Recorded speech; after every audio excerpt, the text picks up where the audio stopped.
nota que despierta a otra gente. Claudia Álamo, Patricio Fernández y Rafael Gumucio observan y analizan el país y el mundo en una conversación sin concesiones. La actualidad y sus protagonistas. Aquí todo parte desde cero. Muy buen día, son 8 en punto de la mañana de este día, jueves 17 de diciembre, en que yo voy a saludar a una persona que la llevo en mi corazón, aunque ya no está, que sería hoy el cumpleaños de mi madre. Muy bien, felicidades entonces a tu mamá y sus parientes, pues, Claudia, felicidades a ti también. 8 de la mañana con 1 minuto, tenemos a San Lázaro de... San Lázaro. Hola, Rafael, buenos días, ¿cómo estás? ¿Este es el de Levántate y Anda o ese no era santo? ¿El resucitado? No sé si es el mismo, podría ser, ¿eh? Pero si la gracia fue que lo resucitaran, ¿por qué eso te convierte en santo? Bueno, además que se cuenta el santo, pero no el milagro. Pero ¿cómo si que te resuciten es mucho? O sea, bueno, por lo ya, pero el santo es el que hace el milagro, pues no el beneficiario del milagro. Que te resuciten es un milagro. Sí, pues, pero eso te convierte. Lo resucitó por algo, o sea. Bueno. ¿Ah? Eso nunca resucitó por bueno, eso. No, resucitó por los poderes de Jesús nomás. Pero no hicieron nunca la película de qué pasó con Lázaro después de resucitar. Ese chiste anduvo idiota. Anduvo pesado. Sí. Lo resucitaron, está más pesado. Es un cura que dice, entonces Lázaro se levantó y andó. Anduvo idiota un rato, pero después se le pasó. Bueno, San Lázaro, felicidades a todos los Lázaros. Lázaro Cárdenas, por ejemplo. Se hizo argentino porque después que resucitaron. Rafael, te quitaron el rol humorístico. Sí, son 8. Mi puesto. ¿Ah? ¿Perdón? No te escuché. Pero su puesto no, Rafael, tu puesto es irrevocable. Pero no irreemplazable. Eso no lo dijo el jefe. 8:02, vamos a las noticias. Vamos con los titulares. El Ministerio de Educación admitió que hay universidades estatales que pueden quedar fuera de la gratuidad, pero serían compensadas con aportes basales. ¿Esto por qué? Porque, según señala la prensa hoy, es muy probable que el gobierno opte por una ley corta, que era uno de los escenarios que se manejaban para ver el tema de la gratuidad, toda vez de que fue rechazado por el Tribunal Constitucional y se declaró inconstitucional. Comisión despachó proyecto. ¿Ah? ¿Decías, Rafael? Es una ley corta y además muy rápida, porque la están haciendo como en 3 días. Pero tienen que esperar que se conozca la redacción del fallo del Tribunal Constitucional. No pueden avanzar mientras no esté eso. No sé yo, pero también hay plazo. Para una ley corta pueden presentarla hasta el día lunes. Sí. Comisión despachó proyecto de reforma laboral con diferencias oficialistas en la definición de huelga y el concepto de no reemplazo.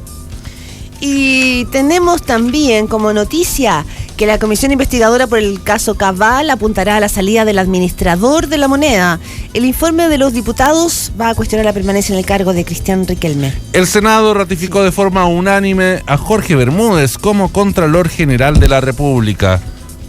Y comenzó el paro de actividades de los funcionarios de la Dirección General de Aeronáutica Civil en demanda de mejoras previsionales. Hablaba hace muy poquitito el ministro José Antonio Gómez, señalando que no era tampoco un caos en este minuto en el aeropuerto, que la cosa estaba bastante manejada y que el aeropuerto estaba funcionando. Eso fue su despacho desde allá. Para esta mañana está programada la marcha convocada por el Colegio de Profesores que exige el pago de la deuda histórica. Y los camioneros abandonaron la mesa de diálogo con el gobierno y anunciaron movilizaciones. Se habían reunido con la propia presidenta. El titular de Hacienda, Rodrigo Valdés, participará en una reunión en la ONU donde se discutirá el financiamiento internacional del autodenominado Estado Islámico. Y las tarifas de las autopistas, ojo piojo, las autopistas urbanas de Santiago van a tener un alza promedio de un 7.5%. Estados Unidos subió sus tasas de interés por primera vez desde la crisis subprime. El presidente de la Argentina, Mauricio Macri, anunció el fin del cepo al dólar y con esto cumple una de sus principales promesas de campaña. El juez de la Corte Suprema declaró legítima la comisión para el juicio político a la presidenta de Brasil, Dilma Rousseff. Y el Papa Francisco cumple hoy, mira, igual que mi madre, 79, el día mismo día cumple mi madre, por eso me gusta tanto este papa. El papa cumplió hoy 79 años, ayer centenares de fieles llegaron a la plaza de San Pedro y lo felicitaron por adelantado. Rafael nos va a contar que estuvo ahí en la plaza, que fue a saludarlo, peregrinando. Sí, después tuve el cumpleaños más privado. Ajá. ¿En el privado? ¿Fuiste al privado? Sí, en el privado, sí. Fue con payasos, títeres, todo. Piñata. Ya. Y con la caperucita roja. No, estaba Benedicto XVI haciendo el show. Él organizó el cumpleaños. Ah, qué chori. Está bueno. Sí, pues que todavía está ahí. Todo el mundo se lo olvidó, pero hay otro papa. Oye, pero se fue a Castel Gandolfo Benedicto XVI, ¿o no? Sí, ¿O está en el Vaticano? ¿Ah? Oye, 2 temas más que quiero poner como titulares, que no los comentamos, pero me gustaría que ahondáramos en ellos. Uno es, tenemos 2 candidatos a la presidencia de la ANFP. Aquí se levantó una lista paralela. Esa lista paralela fue dada a conocer ayer. Uno es Salah versus Milad. Los 2 postulantes destacaron ayer que una de sus primeras medidas en caso de ser elegido va a ser asegurar la continuidad de Jorge Sampaoli. Atentos con esta noticia porque apareció competencia. Va a haber, claro, finalmente enfrentamiento en la... Es que esto pasó ayer. Entonces, claro, la disputa va a haber disputa por la presidencia de la ANFP. Salah no va a correr solo. Sí. Quería comentar brevemente la noticia de las 2 mujeres que le chocó una niña con un cochecito. ¿Vieron ustedes, no? Con el triciclo. Sí, en la que le pusieron una denuncia. Que ahora apareció un concejal comunista diciendo que no se podía hablar mal de estas señoras porque como eran transexuales, era como que uno no podía reírse de su apariencia.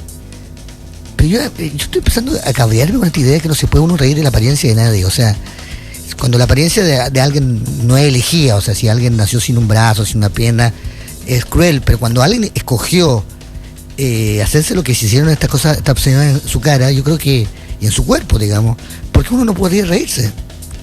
Es decir, es como que todo siempre todo el mundo es víctima de todo, o sea, ellas escogieron ponerse todos los botox del mundo, evidentemente se ven ridículas, y además se pusieron en una situación completamente ridícula con esta pobre niña. Entonces esta idea de que no se puede uno ya burlar de nadie es como, me parece como realmente... Pero a mí me parece más absurda la denuncia, en realidad. Sí, pero lo que... De la señora, sí. Lo que dice el concejal comunista de Maipú, bueno, es que es una crueldad burlarse del aspecto de las señoras dado que son transexuales. O sea, no es... No por el voto. Claro, en el fondo no es que ellas en un arranque de vanidad hayan recurrido a usar Botox y eso haya tenido resultados risibles, sino que se está hablando como de una condición sexual. Y la discusión ahí si tú te puedes reír o no de la condición sexual de alguien, Rafa. Es para decirte como cuál es la pregunta real que hay detrás. Yo no creo que la pregunta real sea la que estás planteando tú, sino que la pregunta real es, ¿te puedes reír de alguien a partir de su condición sexual? Pero sí, por supuesto que sí, además. Pero son transexuales, pero no tienen por qué ser ridículos. Si hay gente transexual que se ve bastante digna, pero eso no es transexualismo.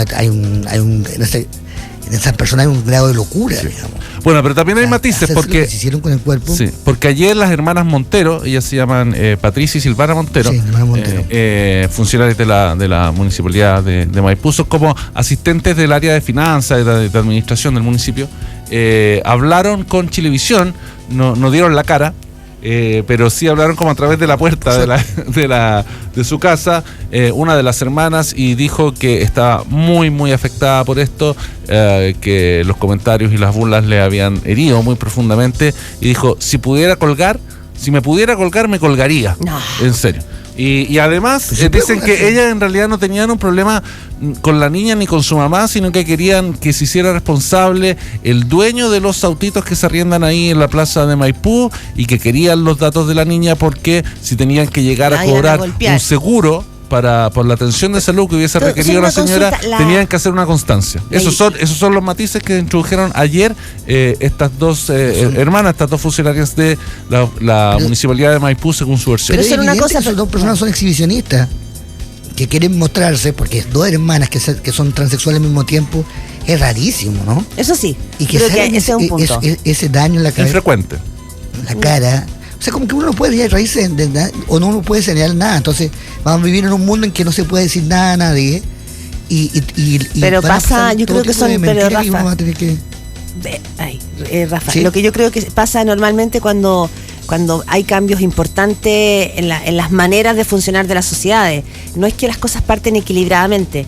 Pasamos de la burla, de la discriminación, del maltrato a personas diferentes, a probablemente a un bandeo total de que y estamos en ese ajuste de que para no estar en la discriminación, para no burlarse, se exagera. No estamos en ese ajuste, estamos en una lucha contra el lenguaje, contra los chistes, pero los hechos siguen ocurriendo lo mismo. O sea, en Noruega existe femicidio, como en todas partes del mundo, y más que en otras partes del mundo, pero no se puede decir a una mujer puta, no se puede decir las cosas. Todo el asunto ahora es que es no decir, no cambiar las cosas. O sea, en Estados Unidos hay tanto más racismo que antes, pero ahora no se le puede decir negro a los negros. La lucha es en el lenguaje, pero cuando en la realidad no cambia nada. Entonces, la tesis de que si yo cambio el lenguaje, las cosas van a cambiar es completamente falsa. No está probado por nada. Al revés, creo yo. Yo estoy de acuerdo contigo en eso, Rafael. Yo creo que cambiar las palabras nos lleva a un cambio en las conductas. Este cliché y este lugar común de que el lenguaje crea realidad, en el fondo es una sentencia, una oración, un postulado que tiene que ver con otro asunto que es más filosófico. No tiene que ver con que el lenguaje moldea nuestra percepción de las realidades y crea nuestras actitudes, sino que es otra cosa. Pero también creo que el humor... Perdona, yo estoy de desacuerdo. Sí, bueno, okay. Creo que el lenguaje no solo crea realidad. Pero creo que el lenguaje establece un tono y un marco respecto de esa realidad. Esa es la importancia del lenguaje. Sí, pero el hecho es que dejar de decirles negro a la gente afroamericana, digamos, no fue eso lo que ha disminuido el racismo, sino que son otras cosas. Es la inclusión, es la garantía de libertad extendida a todos los individuos. No es dejar de usar un color para referirse a la piel de alguien. Creo que eso cambia, genera un nivel de conciencia distinto. Acá en Chile hasta hace muy poco se le llamaba guacho a los hijos ilegítimos. Hoy día hablar de guacho, y eso cambiaba la situación del hijo ilegítimo, no. Pero evidentemente lo ponía en una categoría distinta. Entonces yo creo que sí, el lenguaje cambia las cosas. Oye, vamos con otras noticias. Ayer se entregó la encuesta del Centro de Estudios Públicos. Fue una encuesta muy esperada por dos razones. Primero, porque es la última encuesta del año, una encuesta muy legitimada en el mundo político que la espera con ansias para saber cómo va, cómo está, si está bien parado, mal parado, si se le caen las aspiraciones, si suben. Y por otro, porque era la primera encuesta post caso colusión de la papelera, de la cual Eleodoro Mate es el hombre, digamos, más importante ahí, la cabeza del Centro de Estudios Públicos. Por eso era importante y yo creo que arrojó varias cosas novedosas esa encuesta. Uno es el salto que ya lo venía marcando Giorgio Jackson como una de las figuras mejor evaluadas, porque si uno lo compara, Camila Vallejo aparece como una de las figuras peor evaluadas y son parte de la... ¿Qué? Son en parte lo mismo, o sea... Por eso me llama la atención. Lo mismo. Son los dos de la bancada estudiantil. Fueron los dos... yo creo que perdona. Que yo creo que se está buscando estamos buscando un mesías, o sea, que la gente está buscando un mesías. Un tiempo fue Marco Enrique, ahora va a ser Giorgio Jackson, pero apenas alguien se manche, es decir, intervenga en la política más real, empieza a perder esa condición. Y ahí se acaba. Como que no hay tolerancia a ningún desliz o a ninguna de estas cosas como que se conciben como más oscuras en la política. O sea, cuando probablemente las carreras de los políticos tradicionales antiguos, si no se les hubiese perdonado como cualquier mínimo desliz, no hubiese existido. O sea, yo supongo que Frei Montalva alguna vez habrá dado un golpe de timón, habrá golpeado la mesa, habrá tenido, recurrir a financiamiento de Estados Unidos y de la CIA, por ejemplo, y eso no terminó con la carrera de Frei Montalva. Bueno, en su momento no se supo. Y esa es la cosa, o sea, la visibilidad que hoy día tienen los políticos están como en una pecera y que está implicando tener que, por ejemplo, reescribir las reglas del juego. Esa es como la salida que puede haber para esta situación. Aparte de que quienes son culpables de delitos paguen ante la justicia por esos delitos. Lo que me resulta intrigante no es el caso de Marco, que es bastante esperable lo que pasó, pero lo de la Camila Vallejo, justamente, porque la Camila Vallejo no ha hecho ningún desliz. no estaba metido en nada oscuro. Giorgio Jackson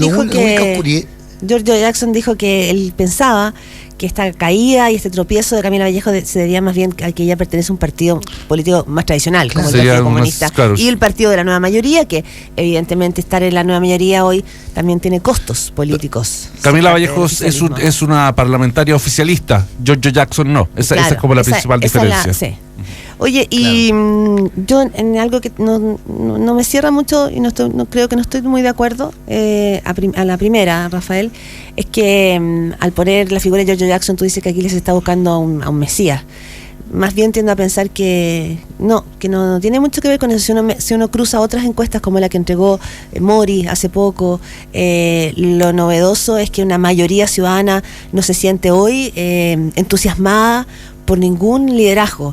El cuadro de los personajes que hasta hace solo 5 años o 10 años era de percepción, la gente que tenía percepción positiva de un liderazgo, ese cuadratín, digamos, que tenía más de un 50% de aprobación positiva frente a la gente, hoy es súper poquito. O sea, el mejor evaluado, que es Jackson, está bajo el 50%. Ya no hay gente que esté sobre el 50%. Entonces, más bien, claro, en ese sentido yo, cruzando datos, así como muy a la rápida... Pero es lo mismo que estoy diciendo. No, tú estás diciendo que la gente busca un mesías. Yo creo que no. No, estoy diciendo que el único... creo que lo que esto marca es el desinterés de la gente por los liderazgos.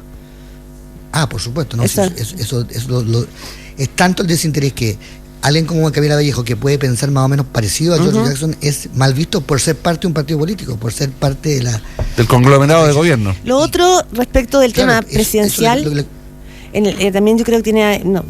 presidencial... Convengamos que la encuesta de Centro de Estudios Públicos no tiene derecho, no habla de votos, de por quién votaría usted este próximo domingo. Habla de cuál es su percepción ciudadana, la evaluación de los personajes públicos que la gente tiene de la persona. Ahí, Giorgio Jackson aumentó un 44%, pero después lo siguen Isabel Allende, Sebastián Piñera y Ricardo Lagos Escobar. Después viene el Coto Sandón. Uno podría decir, acá se juntaron en los números de arriba algunos presidenciables, y Ricardo Lagos Escobar entra con fuerza. Vamos a seguir conversando sobre la encuesta CEP con Cristóbal Velorio, que es nuestro invitado de hoy en la segunda parte de Desde Cero. Son las 8:17. Lagos también bajó, Sí. Bajó 5 puntos.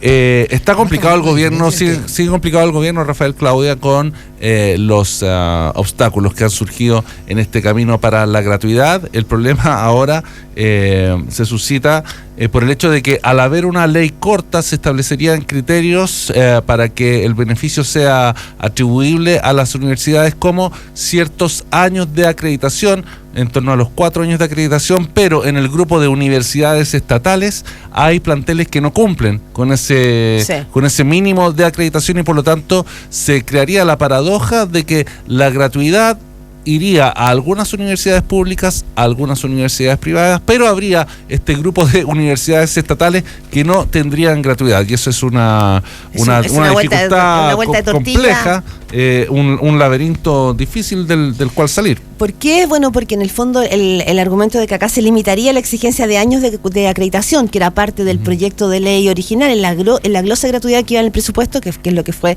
declarada inconstitucional. Ese punto fundamental queda fuera, podría quedar fuera. Y eso tiene que ver con las presiones y las divisiones al interior de la propia nueva mayoría, no solo por las presiones del mundo de los planteles académicos privados. Sí. Ahora, la democracia cristiana ha puesto condiciones ahí bien potentes. ¿Ustedes entienden por qué a mí no me queda muy claro por qué el introducir la gratuidad vía becas resulta conflictivo o problemático para el gobierno, o para sectores del gobierno, o para sectores de los parlamentarios oficialistas? El efecto de las becas es crear gratuidad. Entonces me da la impresión de que hay una oposición ideológica, no en un sentido peyorativo, sino que una oposición como de doctrina ante las becas, que no me queda muy clara cuál es su fundamento. Es que en el movimiento estudiantil, la base, una de las ideas base es que la educación es un derecho, y un derecho no te lo otorgan como un premio, digamos, no te lo otorgan por beca. Se supone que un derecho es algo que tú tienes derecho como respirar aire. Esa es la base del movimiento estudiantil, y la presidenta fue muy clara en decir que no serían becas. Eso es lo que dijo el 21 de mayo. Entonces está ella casada con esta promesa. Evidentemente, como dice Vitar, esto es lo mismo, es decir, si te dan beca y no tienes que pagarla, es igual que si te lo dieran gratis, digamos. Pero no, deja de ser un derecho, deja de ser como algo que tú tienes como en Buenos Aires o como en muchas universidades del mundo, en que tú entras gratuitamente y no tienes que hacer ningún papeleo, mérito, aparte de lo académico, digamos. Y ese es todo el asunto. Ahora, lo que yo todavía no logro entender, que como algo tan simple resulta tan complicado, como la idea de definir qué es lo que es lo público. Es decir, esta división que se ha armado, que lo público sería como la gente que está en el público, digamos, o que lo que sea, lo que está fuera de lo no sé, es tan complicado cuando es tan simple definir qué son universidades estatales y cuáles son las universidades no estatales. Sí, pero el proyecto de gratuidad no tiene, siento yo, mucho que ver con eso, sino que el proyecto de gratuidad tiene que ver con que los alumnos puedan ingresar a la educación superior sin tener que pagar por ella, sea el prestador de este servicio de educación público o privado. No tiene que ver con una redefinición de qué es público y qué es privado. Todos estos criterios surgen a partir de que la plata no es suficiente y hay que ver quiénes reciben el beneficio y quienes no, para, se supone, aumentar gradualmente el acceso al beneficio.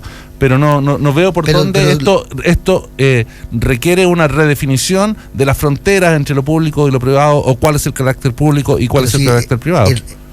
El rector Vivaldi dice algo que me parece muy, muy atinado. Las universidades estatales, por ser estatales, tienen una cantidad de problemas y una cantidad de burocracia y de papeleo. Entonces es ilógico que tengan que postular de la misma manera. Es decir, una universidad estatal tendría que ser gratuita per se, y lo otro con becas, ¿me entiendes? Pero no, si faltan recursos, por supuesto que yo creo que hay que privilegiar las universidades estatales. Me parece completamente lógico. Yo no entiendo lo que se enreda aquí es la Universidad de Concepción, la Universidad Austral y la Universidad Católica, que son universidades privadas, claro, pero públicas, digamos. Porque Bachelet prometió, porque la presidenta Bachelet prometió educación gratuita para todos. No prometió educación gratuita para los alumnos de las universidades estatales. Porque además los alumnos que van a las universidades estatales en general tienen mejor rendimiento que muchos alumnos que van a universidades privadas. La Católica, la Chile, claro, la USACH, tienen mejores puntajes esos alumnos. Por lo tanto, vienen de sectores de mayores ingresos y accederían a un beneficio que no necesitan tanto como otros alumnos que van a universidades privadas con un grado de certificación menor, por ejemplo. Y en ese sentido, la inspiración de la reforma de gratuidad estaría siendo traicionada. O sea, la inspiración de la reforma de gratuidad no tiene sentido si no es extensible a universidades privadas, no sé, como la típica figura de la universidad privada, donde el alumno es el primer miembro de su familia, la primera generación de su familia que va a la universidad, ¿va? O sea, la generación cae, la gente que entró a las universidades gracias al crédito con aval del Estado, esa gente es de menores recursos por lo general y es matrícula captada principalmente o en gran parte por universidades privadas. No son las universidades privadas más destacadas, pero la matrícula de mayores ingresos tiene más representación en gran parte de las universidades estatales que pasarían a ser gratis. ¿En serio? O sea, pero pienso, en la Universidad de Chile tiene mejor, digamos, pensando en los alumnos del ABC1, la Universidad de Chile tendría mejor matrícula ABC1 que la que tiene Adolfo Ibáñez. No mejor, pero es que la Adolfo Ibáñez no es ese tipo de universidad. O que la UDP, que la piensa tú en universidades que, bueno, no todas ellas son... pueden acceder a la gratuidad ahora, pero piensa tú en universidades San Sebastián, Santo Tomás, Universidad Autónoma, Universidad de las Américas, Universidad de Cervantes, esas pequeñas universidades privadas o universidades privadas que son menos destacadas son las que captan una mayor o un gran porcentaje de matrícula de sectores de menores ingresos. O sea, y ahí hay sectores, ahí hay alumnos de menores ingresos en una proporción que no es la proporción que hay en universidades públicas buenas. Pero ahí hay un zapato chino, porque finalmente también la calidad de la educación, que yo creo que un gobierno tiene que preocuparse de la calidad de educación, sobre todo cuando va a poner lucas del Estado en eso. Sí. La calidad de la educación de esas universidades yo creo que debiera estar súper fiscalizada, porque lo que tuvimos son títulos de cartón, una universidad en Viña del Mar que dejó a gente estafada, que tenía profesores que no eran profesores, que inventaban títulos. Entonces, justamente yo creo que es ahí porque son los sectores vulnerables, porque son los sectores que tienen que hacer un esfuerzo, donde las exigencias deberían ser mayores. O sea, bueno. Claro, pero entonces ahí la promesa de campaña debería haber sido otra. Ahora, el zapato chino del O gobierno... sea, como no vamos a tener una oferta de educación superior tan extendida, dado que esto permite que existan planteles que dan un mal servicio a los alumnos. Y vamos a reorientar la educación superior de tal manera de crear un sistema de educación técnica que tenga mucha mayor empleabilidad a futuro para los alumnos, de tal forma que ellos estén recibiendo la educación que merecen y que merece el país de acuerdo con sus necesidades de desarrollo, por ejemplo. Entonces, desde ese punto de vista, la gratuidad podría haber llegado a ser, o estaría siendo, una promesa de campaña mal enfocada a partir de un diagnóstico erróneo. No lo estoy diciendo como conclusión, pero lo estoy diciendo como una forma de analizar el problema.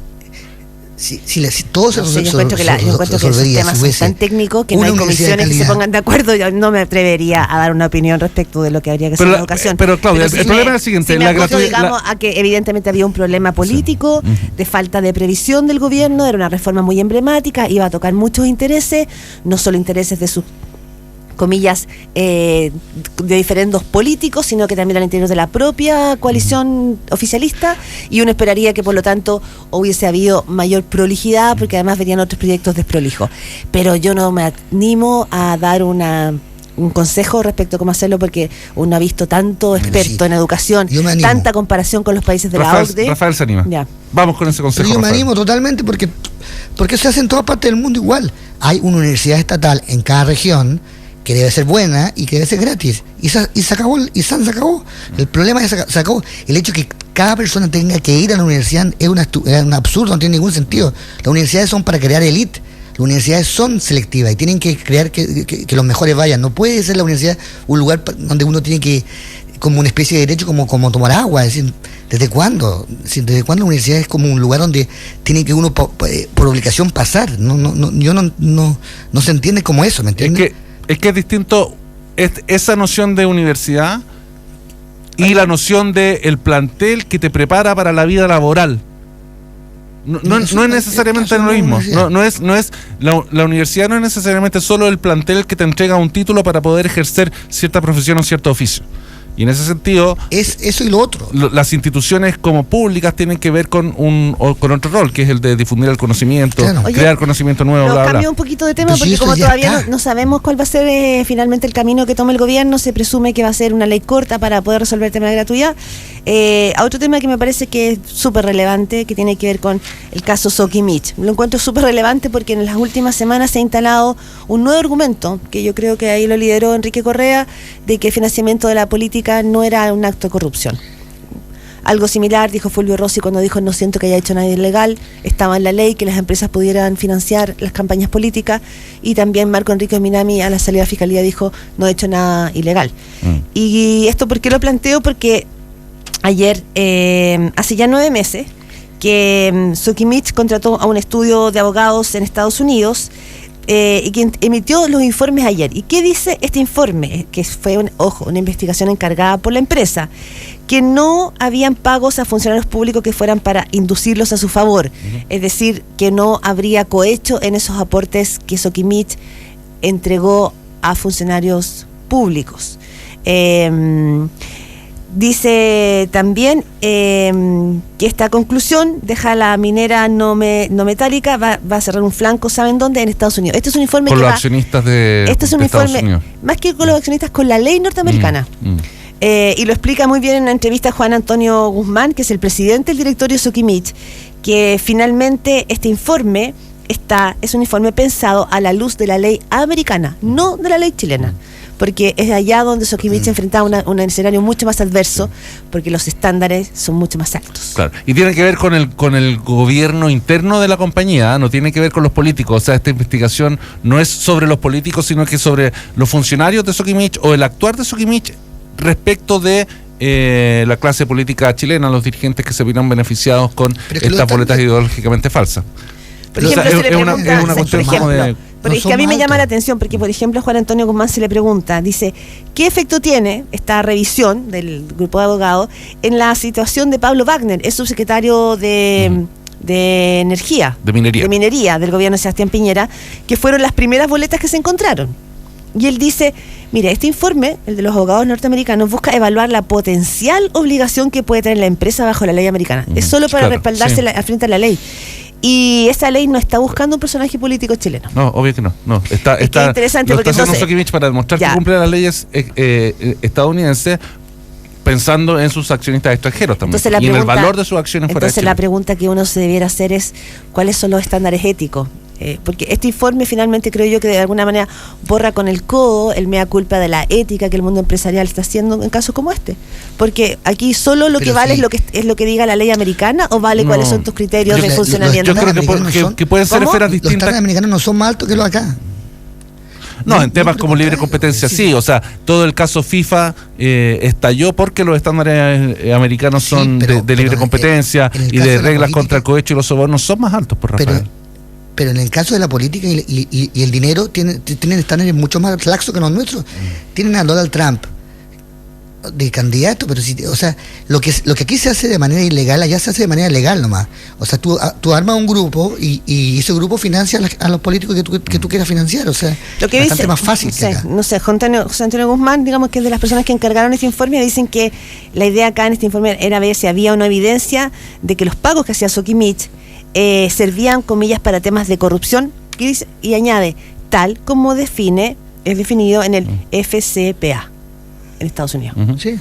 Que son estándares distintos, porque, insisto, el gran riesgo que corría Sokimich era más tener problemas con la ley en Estados Unidos.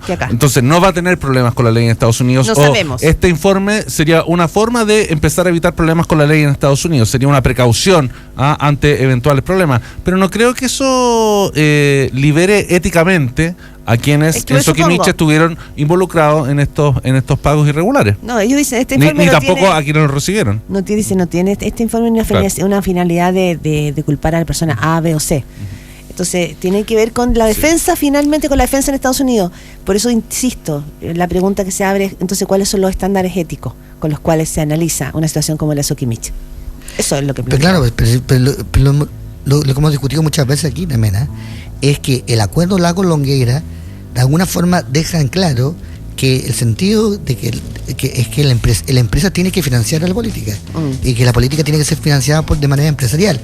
Hay gente que lo hizo de manera legal y otra gente que lo hizo de manera ilegal. Y la gente que lo hizo de manera ilegal tendrá que pagar los costos, pero evidentemente desde el punto de vista moral, cualquiera de las dos formas es para mi gusto inmoral, digamos. Sí. Para mi gusto la democracia no puede ser financiada por las empresas, no tiene ningún sentido eso, pero eso es el sentido de la ley en Chile. Eso es algo que todos aceptamos, digamos, durante muchos años. Y los pocos que reclamaban eran considerados unos ilusos. Oye, ayer Informe Especial emitió una entrevista exclusiva con Jorge González, esto después de su grave problema de salud. Lo planteó porque fue un súper comentado en las redes sociales y... ¿Cómo está?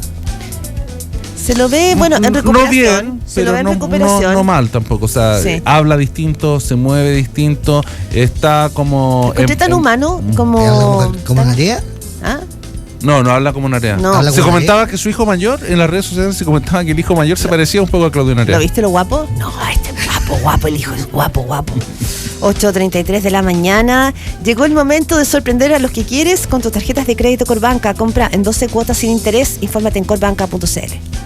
Algunos van más lejos desafiando sus límites, su propio equilibrio, y con ello consiguen lo inalcanzable. Si eso es lo que te mueve, necesitas el partner perfecto. All New Mazda 2 desafía lo convencional. Infórmate y descúbrelo en mazda.cl/drive2be. 8:34. Vamos y volvemos aquí en Desde Cero. En Radio Cero, Desde Cero. Cualquiera puede tomar una foto. Pero si no vas por ella, si no te ensucias las manos, si no te rompes las rodillas y no te arriesgas para capturar ese momento único, este auto no es para ti. All New Mazda 2. Desafía lo convencional. Infórmate y descúbrelo en mazda.cl/drive2be. Mazda. Respalda y garantiza Derco. En Radio Cero son las 8:35. Ay, cómo no te vi antes y siempre estuviste ahí. Lo mejor que me podía pasar. Ahora todo va a ser distinto. Imagino todo lo que vamos a hacer. Navidad, fin de año, vacaciones. Será inolvidable. porque no sabes lo que tienes hasta que lo usas. En diciembre, aprovecha hasta 12 cuotas sin interés, pagando con tus tarjetas de crédito Corbanca en todos los comercios de Chile. Corbanca, el banco oficial de la selección. Más información de esta promoción en www.corbanca.cl. En Radio Cero, desde cero.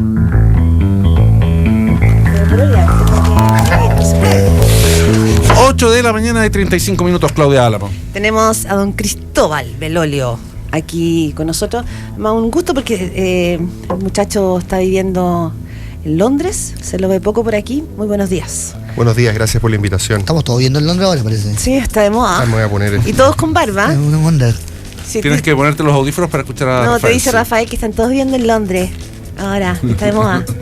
Porque él se fue para allá. Claro, porque él se fue para allá. Trendsetter, pero siempre. Digo yo, en Londres se puede vivir sin barba, ustedes dos están pero igualitos. Fue el invierno. Es que hace mucho frío. Invierno.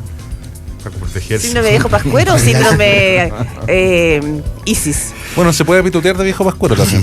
Tú sabes el costo de la vida. No, porque el viejo pascuero es mucho más blanco. ¿Dónde vives tú, Cristóbal? Ay.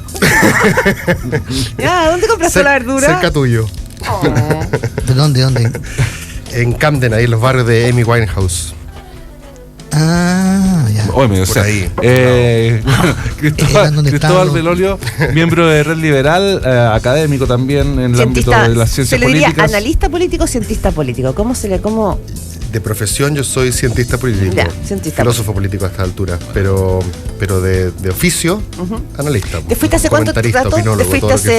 ¿Pero te fuiste hace cuánto rato? Hace 2 años y medio. Ya, en esos 2 años y medio, en estas entradas y salidas de Chile, ¿qué Chile estás viendo? ¿Con qué Chile te encontraste al aterrizar? Bueno, cambiaron algunas cosas, ¿no? Vengo Sucedieron uno que otro ahora, caso. No digo desde la última. Bueno, aterricé ayer, así que no tengo una... ¿Pero qué estás viendo desde allá? No, pero piensa en el Chile del 2014 o 2013, cuando las palabras Penta, Cabal, Sokimich no eran tan relevantes, o sea, eran solo compañías. Y ahora tienen connotaciones que trascienden el ámbito de su acción. Son palabras que tienen una connotación política, connotaciones éticas, que repercuten mucho más allá y que han remecido el sistema político y las instituciones chilenas. Y eso en año y medio. Bueno, lo resumiste tú mejor que yo. Es probablemente la erosión completa de la confianza en las instituciones más tradicionales de una democracia representativa. Ahora, es un proceso que se venía dando desde antes. Yo escribí en el 2013 un libro que se llamaba Renovación y Reemplazo, justamente diciendo que si es que no había un recambio en la oferta política, íbamos a encontrarnos con un problema serio de legitimidad democrática. Y hoy día no es casualidad que tú ves los números de la Academ, por ejemplo, y te muestran que los partidos que tienen más conocimiento, si todos los tradicionales, todos los partidos, si quieres, 88 céntricos o que nacieron de ese clivaje, tienen un nivel reputacional paupérrimo, y todos los partidos que tienen buena reputación no los conoce nadie, por todos los movimientos nuevos. Bueno, estamos en un momento donde se dice que se está acabando el viejo ciclo, pero todavía no está claro cuál es el nuevo. Pero yo creo que hay una ambigüedad también en eso de la necesidad del recambio generacional. No sé si generacional a esta altura, institucional quizás. Claro, porque no es una cuestión solo de rostros, es una cuestión de instituciones. ¿En qué veo la ambigüedad? En que se dice que aquí se quiere hacer un recambio, o sea, que se requiere como aire fresco, aire nuevo, pero si uno mira lo que está diciendo la ciudadanía en su liderazgo, están en los 3 primeros lugares 2 expresidentes que probablemente sean 2 candidatos presidenciales. A ver, uno siempre puede ocupar. Entonces hay como un avance y un anclarse a la experiencia. A ver, los nombres de Lagos y Piñera van a funcionar por default por mucho rato más, en la medida de que no surjan liderazgos de estatura presidencial en las respectivas coaliciones. Estamos hablando de coaliciones además que no están muy educadas en el arte de hacer que los que les va mal paguen responsabilidades políticas. Por lo tanto, tú puedes perder y seguir un poco en el ambiente. Estamos hablando además de un fenómeno latinoamericano, de que los expresidentes se quedan en primera línea por harto rato. Eso lo han reconocido diversos medios. Pero segundo, yo podría también buscar en esas mismas encuestas y esos mismos ejemplos, casos que podrían fortalecer mi tesis. Te podría decir que por algo Giorgio Jackson es el político mejor evaluado. Sí, pero no Camila Vallejo. No sé, es como raro eso. Bueno, yo creo que hoy día nos enfrentamos a una necesidad de tener alternativas políticas distintas, y me preocupa que hoy día justamente lo que está ocurriendo en este minuto mientras hablamos en el Congreso es que los partidos tradicionales se están organizando para ponerle más barreras a los nuevos, para evitar la competencia, para endurecer incluso el acuerdo al cual originalmente habían llegado cuando se cambió el binominal. Que ya era tremendo. Porque bueno, los tipos están diciendo, la gente no nos quiere, vienen movimientos nuevos que nos pueden quitar la pega y nadie legisla en contra de su propia estabilidad laboral. poco natural, así que por lo tanto subámosle las barreras a la entrada. Eso me parece preocupante. Claro, pero le pasa a George lo mismo que le puede pasar, que le pasó a Meo antes de todos estos casos, que es, si él entra a la coalición, si él es parte de la coalición, va a perder el apoyo de la gente. Si no entra, no va a ser considerado alguien serio y alguien que puede gobernar. Entonces es como una especie de problema, una cruz para cualquiera, es decir, o entra al sistema y pierde el apoyo, claro, o te queda afuera y nunca eres considerado como alguien gobernable. Es una posibilidad. Ahora, justamente para que no se trate de liderazgos carismáticos que corren por la libre, para que no empiece el clásico temor al populismo latinoamericano, justamente lo que hay que facilitar es que estas formas adquieran una estructura orgánica, es decir, se puedan inscribir, se transformen en partidos, se organicen ideológicamente, en el buen sentido de la palabra, que digan más o menos cuáles son sus coordenadas doctrinarias, dónde están en el mundo, en la economía, en la política, en el mundo valórico, cultural, y me parece muy bueno. Una de las cosas que me ha llamado desde el 2013 a la fecha es justamente la proliferación de estos nuevos movimientos. No estoy hablando todavía de fragmentación del sistema político porque no han entrado formalmente, pero no deja de llamar la atención, por ejemplo, que en Santiago, probablemente el distrito más emblemático, los 2 diputados en ejercicio pertenezcan a protopartidos, claro, que todavía no, en realidad. Exactamente, y lo que pasa con Amplitud, con Ciudadanos, con la izquierda autónoma, con Reliberal, con hay uno nuevo que se llama Todos, hay una serie de movimientos que están surgiendo, y la pregunta es ¿por qué está pasando eso? ¿Qué síntomas son todos? Todos es María de los Ángeles Fernández, Nicolás Chea, es un grupo bastante variopinto en lo ideológico, que están construyendo también una plataforma. Surgen como de la centroizquierda ellos, ¿no? Yo creo que una mezcla, porque Nicolás Chea es más parecido un poco al discurso de emprendimiento, liderazgo, yo creo que eso es más de la cultura del management. Pero podríamos llegar a una situación bien tensa, bien conflictiva, que tiene que ver con que esta emergencia de nuevas plataformas políticas de alguna manera encuentra un eco institucional en la reforma al binominal. La reforma al binominal de alguna manera va a terminar con la estructura política de 2 grandes conglomerados, sino que de un escenario político más fragmentado, que va a converger hacia coaliciones tal vez menos permanentes. Pero ese movimiento requeriría también de una institucionalización de estos movimientos en la forma de partidos políticos, que estos movimientos se conviertan en partidos, que está siendo trabada precisamente por las barreras que están poniendo ahora los partidos políticos existentes. Y falta todavía una reconfiguración, porque cuando uno le tiene miedo a la fragmentación del sistema político, básicamente lo que le tiene miedo es que al final el sistema no sea gobernable. Y todos los cientistas políticos te van a nombrar una serie de papers en los cuales hay malos antecedentes cuando proliferan los partidos políticos indiscriminadamente.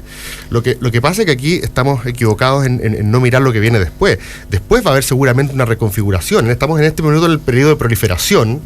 Y después todo esto se rearregla. No olvidemos que a finales del 88, a finales de la dictadura, la concertación de partidos por el no tenía 16. Casi 20 partidos. Y finalmente se van reconfigurando y se van absorbiendo.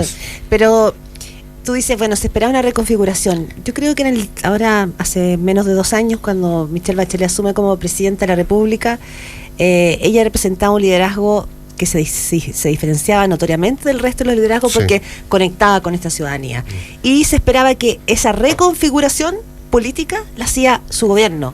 Y hubo una apuesta ambiciosa, tanto a nivel de programa y de cambios estructurales en el país, como también de la generación que asumía el poder. Y eso probablemente eso no fructificó. Y lo que tenemos en la encuesta CEP ayer de la presidenta Bachelet es súper dura. O sea, subió 2 puntitos, digamos, se estabilizó el avión. Creo que está no es estadísticamente significativa la diferencia que tiene en la aprobación y la aprobación. Claro, y si uno mira, yo creo que hay que mirar los otros gráficos. ¿Los atributos? Los atributos. ¿Cómo usted cree que que funciona con el gobierno, gobierna con firmeza o debilidad? 75% con debilidad. Si vamos a la presidenta puntualmente, gana la desconfianza, gana la encuentran lejana, o sea, todos los atributos que la hacían cercana y la diferenciaban. Es otro personaje, yo también la diferenciaban, hoy son todos los atributos que van en contra. Ahora todos son otros personajes. Parece que de un día a la mañana descubrimos que todos eran moralmente perversos. Y algo de lo que sí me ha parecido llamativo de la discusión de los últimos días, probablemente aquí mi muestra sea muy poco representativa, pero lo que yo veo en la discusión son una serie de falacias ad hominem y calificaciones descalificaciones personales. Por ejemplo, si tú estás en contra de la gratuidad es porque tú defiendes oscuros intereses económicos. Del lucro. Si tú estás a favor es porque... Entonces, hay un problema en atribuirle al otro mala fe sin darse un minuto de considerar cuáles son los argumentos y desde prácticamente la posición biográfica de cuál cada uno habla, porque eso es lo que básicamente va diseñando la forma en cómo pensamos. Pero hay una frescura ahí desde nosotros los ciudadanos, encuentro yo.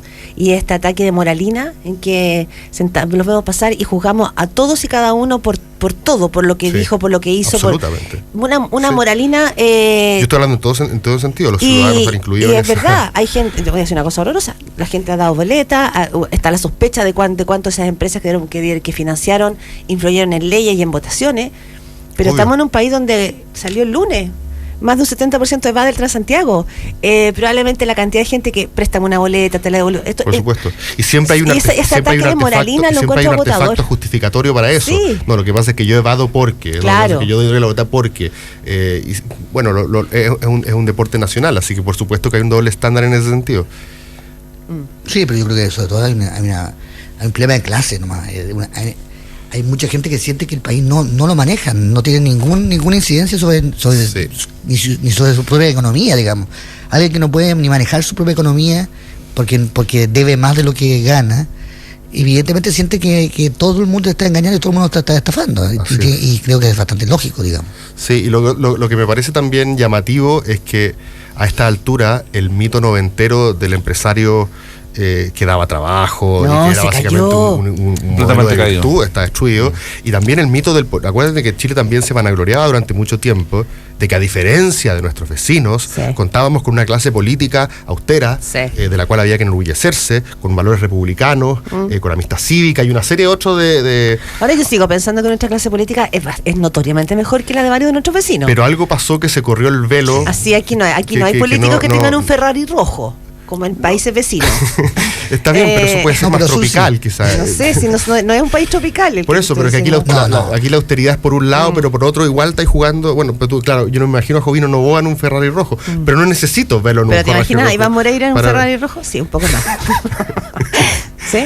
Pero hay una vestida de Gatúbela, sí. Que se cayó un mito colectivo. Pero la política peruana es tremenda, o sea, va a ser presidenta seguramente Keiko Fujimori, la hija de un delincuente y asesino convicto, y una mujer que lo defendió. O sea, la política peruana y la chilena no hay cómo. Y en Argentina la presidenta se retira del gobierno. No entrega el mando, personalmente. Primero no entrega el mando. Segundo, dice que no lo vio tampoco, súper republicano, pero su fortuna aumentó en un 850%. 850%. Yo creo que eso hace una diferencia. Yo estoy de acuerdo. Siempre vamos a encontrar casos que nos van a hacer sentir mejor. ¿Ya? Es que eso es que no es sentirse mejor, Cristóbal Melolio. Pero el punto es que pareciera, simplemente lo que yo estoy constatando es que pareciera que el mito noventero del empresario por un lado y de la clase política básicamente incorruptible por otra, que eran dos pilares que nos hacían creernos también un poco el cuento que nos estábamos contando nosotros mismos, se han trizado, si es que no se han completamente destruido. Y eso también tiene un efecto en nuestra psicosis, o sea, en nuestra psicología colectiva. Claro, este puede ser un entramado guzmaniano de Jaime Guzmán. ¿Ya? O sea, que donde esta ¿se le atribuye tanto a Jaime Guzmán? Yo me pregunto, ¿será tanto? Yo creo que sí, la ubicuidad de Guzmán. La ubicuidad de Guzmán. Pero sí, algo de guzmaniano yo veo en esta... cuando se empiezan a destapar estos casos de financiamiento de los partidos políticos y de las campañas a través de boletas emitidas para empresas, y esas boletas son ideológicamente falsas, es una especie de interacción entre la empresa y los partidos políticos que duró mucho tiempo y que fue como una interacción constituyente de las instituciones chilenas. Y eso de alguna forma yo creo, puedo llegar a pensar que lo diseñó Jaime Guzmán sin decirlo. Pero eso ya es fantasía. ¿Qué dice que nuestro invitado Cristóbal Melolio? Yo simplemente pondría ojo en las oportunidades ahora a esta altura más que en lo que ya se rompió. Y en ese sentido yo veo, a diferencia de muchos otros en el mundo liberal, por lo menos, ya a la derecha estoy totalmente exiliado, así que voy a hablar por el mundo liberal. ¿Te exiliaron o te autoexiliaste? Hace muchos años que ya no, estamos sí sé, pero a una relación muy distante. Por lo menos en el mundo liberal, la idea de una asamblea constituyente, o si quieres, seamos más generales, de un proceso constituyente, yo estoy muy interesado de las posibilidades y las eventuales oportunidades que da para justamente regenerar las condiciones de diálogo político. No le tengo tanta fe al contenido de una constitución en cuanto a que sea capaz de cambiar la vida de las personas. O sea, no me compro ese fetichismo constitucional ni creo que tenga poderes mágicos. Le tengo un poquito más de fe. Si la hacemos bien, y este es un improviso, una condición importante, si la hacemos bien, puede haber ahí una oportunidad de regeneración y algo de reconquista de la confianza en algún sentido. Particularmente... O sea, ¿te gusta más la asamblea que la constitución? Sí. ¿Cómo que el resultado? O sea, sí, y por eso yo he sido majadero en el procedimiento más que en la forma. Yo no estoy de acuerdo con aquellos que dicen que hay que discutir qué queremos en la Constitución y después ponernos de acuerdo cómo lo hacemos. Para mí el cómo lo hacemos aquí es fundamental. Es el procedimiento, es el mecanismo el que puede fundar la confianza nuevamente de una manera más o menos horizontal entre distintos actores políticos. ¿Y a qué procedimiento entenderías tú? A mí me gusta la Asamblea Constituyente y prácticamente porque creo que en el ideal, aquí estoy hablando más como filósofo que como político profesional, me parece que la idea de una institución ad hoc, es decir, que se elija para ese efecto y cuyos miembros no se aprovechen del cargo que tienen para favorecer su posición futura, que es lo que yo le tengo un miedo enorme a que lo haga el Congreso, es importante. Es decir, que existen una serie de condiciones para esos delegados constituyentes que sean electos para esa función, representando a distintos grupos políticos, partidos, movimientos. ¿Y con qué pero veámonos más prácticamente, ¿con qué requisitos para ser candidato a esa asamblea, por ejemplo? Bueno, yo no venía a promocionar, pero acabo de escribir un libro que se llama Pinochet, Lagos y Nosotros, donde básicamente yo en seis ensayos explico por qué necesitamos una nueva constitución y por qué la Asamblea Constituyente pareciera ser la mejor oportunidad. Incluso el argumento generacional que pasamos bien rapidito está incluido también dentro de los argumentos auxiliares o adicionales. Es un gran argumento, es un argumento, yo quiero estar súper como subterráneamente... A mí me parece que es interesante, o sea, yo hablo de que hay tres grandes momentos constitucionales. El primero es el que podría llamarse el pinochetista, que va desde el 80 hasta el 88, incluidas las reformas. El segundo es el momento Lagos, que incluye las reformas que se produjeron durante la democracia, y el punto climático ahí, el clímax es el 2005. Con la firma, con la constitución que lleva la firma de Lagos. Exactamente. Y después muchos han hablado de la necesidad de un tercer momento constitucional. Desde Pablo Ruiz Tagle, por un lado, hasta incluso Alamán, creo que lo tuvo en su programa. Lo que yo digo es que si este tercer momento constitucional queremos que efectivamente se despegue simbólicamente de los dos ciclos anteriores, debe contar con una participación sustantiva de estos nuevos actores cuya experiencia histórica está un poco desacoplada de la dictadura y la transición. Además, en la discusión hay algo que a mí me resulta como bien incomprensible. Como que hay un temor de que la gente pudiera llegar a pensar cosas muy raras de la Constitución. O sea, como que podría salir una Constitución muy extraña. Y a mí me parece que en las grandes cosas estamos bastante de acuerdo los chilenos. O sea, que no hay, que esto que no va a haber propiedad privada, eso no va a pasar. O sea, es un temor que yo no logro compartir. No sé si te pasa a ti lo mismo. Yo estoy absolutamente de acuerdo. Que si se reúne gente, van a hacer una Constitución completamente loca y sin sentido y soviética, digamos. Así es. Y además que hay un tremendo error aquí en identificar la idea de una convención o asamblea constituyente. A veces hay que decirle convención para suavizarlo, que es exactamente lo mismo, con el asambleísmo que uno se imagina automáticamente. Tribunales populares, por ejemplo. Un proyecto bolivariano. Lo que por lo menos yo planteo en el libro es una asamblea que funciona con los mecanismos de una democracia representativa, con los limitantes que tiene un diálogo racional. O sea, sería un congreso electo y convocado solo para efectos de redactar una nueva constitución. Y ahí se revoca su mandato. Visual, exactamente. Ahora, respecto a lo que decía... pero ¿quiénes podrían ser candidatos a eso? Solamente respecto a lo que decía el Rafa, es increíble cómo este partido, si es que nos fijamos en el procedimiento y no en predeterminar el resultado, que yo creo que ha sido un gran error de los movimientos marca C, o que básicamente te invitan a un partido pero predefiniendo el resultado, y nadie va a jugar su partido cuando te avisen de antemano que vaya a perderlo 4-0. Me parece importante determinar el procedimiento para saber que vamos a partir 0-0. Y eso muchas veces uno anticipa sus miedos, y lo que decía el Rafa es muy cierto. Yo me pongo en el peor de los escenarios pensando en qué podría perder. Entonces los empresarios dicen, no, es que si me meto en este partido, estos otros me van a dar boleta y me van a pasar el gol de la propiedad privada. Pero he escuchado gente de izquierda que piensa lo mismo. No, es que como la UDI está organizada en todo Chile, típico, llegamos a la Asamblea Constituyente y van a reponer la pena de muerte. Pero hay un telón que creo que cubre también esta conversación y que todos lo sabemos, pero es ratificada insistentemente en los estudios de opinión, y es los niveles de desconfianza que tiene la ciudadanía en las instituciones, en los políticos, en todo lo que sea público, porque no es lo mismo, dicen, lo que declara la ciudadanía en su vida privada, lo que sucede desde la puerta de su casa hacia adentro, es bueno, hay como una buena valoración de su vida, pero con los niveles de desconfianza que tenemos, veamos las críticas que levantó el Consejo, comillas, de observadores. Le han sacado la ñoña, porque no es totalmente representativo, o porque, hasta porque está la Cecilia Robaretti se critica.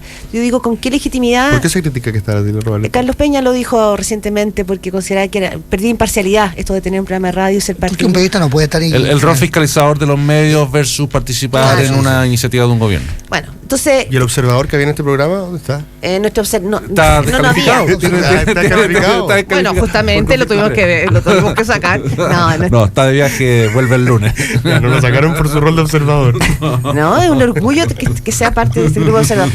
Pero te quiero decir que en el fondo te encuentras con eso. A ver, yo creo que... Entonces, hay una iniciativa que se deslegitima porque no es todo lo... Entonces, ¿qué es todo lo representativo? Yo no. A ver. Todas estas cosas tienen un poco de acto de fe, ¿eh?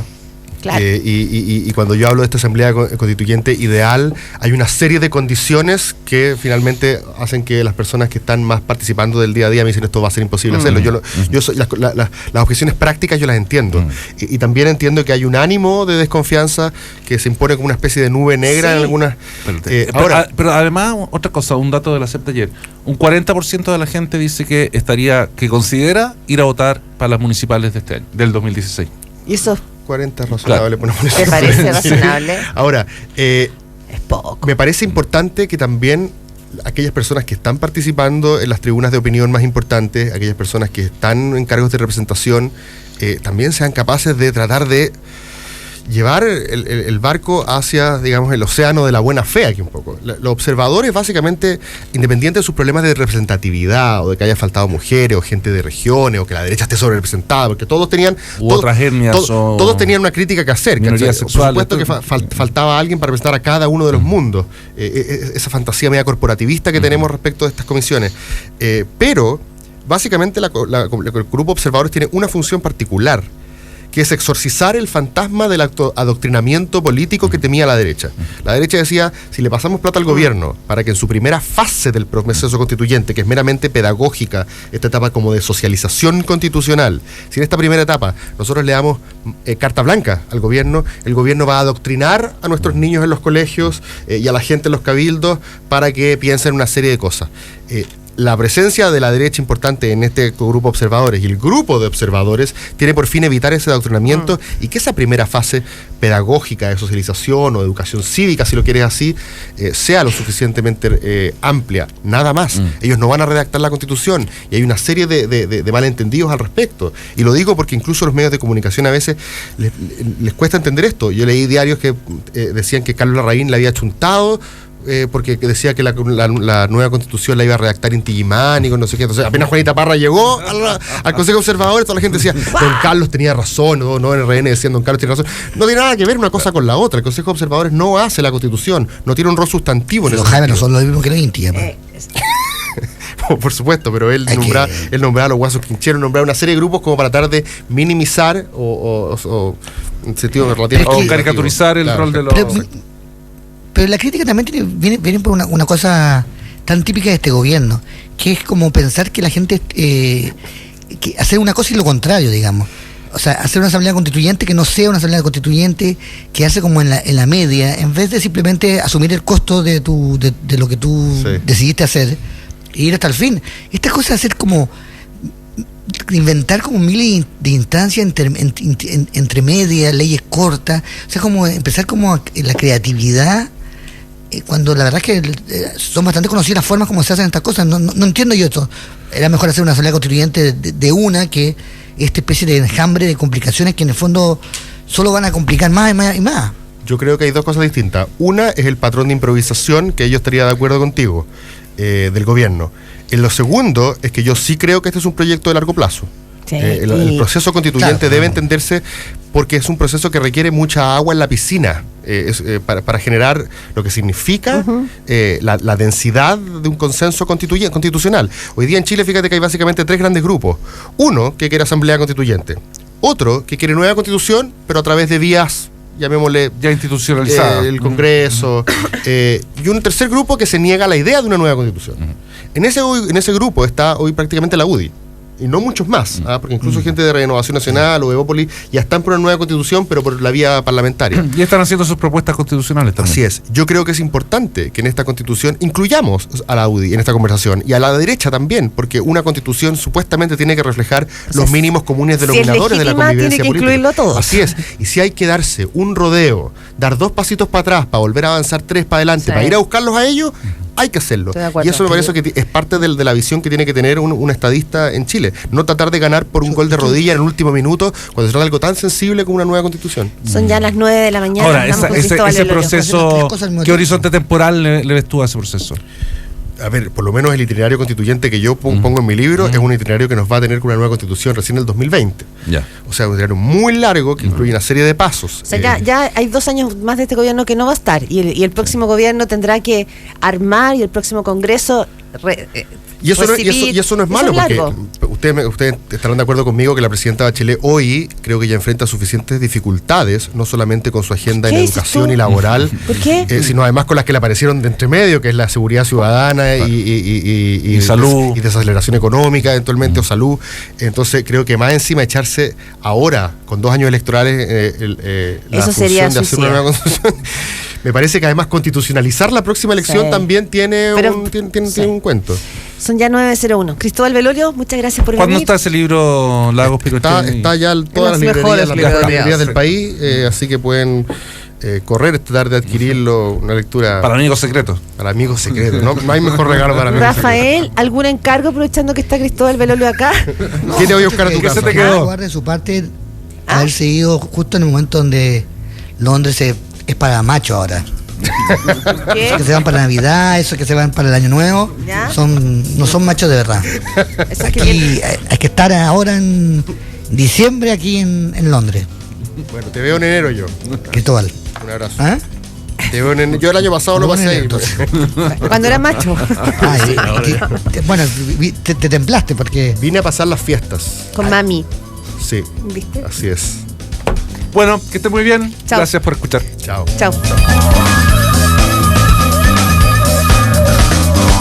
Desde Cero fue presentado por Corbanca, un banco que se mueve contigo.